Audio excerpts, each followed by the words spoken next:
உங்கள் ஜாதகத்தின்படி புதன் உங்களின் ஆகமி கிரகமாக வந்தால் புதன்கிழமை தோறும் அருகில் உள்ள பெருமாள் கோவிலுக்கு சென்று வரவும். புதன்கிழமைகளில் அசைவம் சாப்பிடுவதை தவிர்க்கவும். மேலும் புதனின் நட்சத்திரங்களான ஆயில்யம், கேட்டை, ரேவதி ஆகிய நட்சத்திர நாட்களில் அருகில் உள்ள பெருமாள் கோவிலுக்கு சென்று வழிபட்டு வரவும்.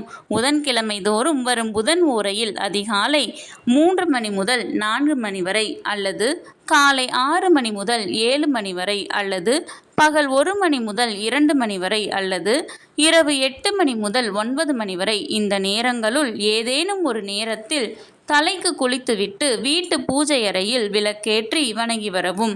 இந்த வழிபாடுகளின் போது பெருமாளுக்கு வெண்காந்தல் மலர் சாற்றி பச்சை பயிறு படைத்து வழிபடுவது மிகவும் சிறப்பு.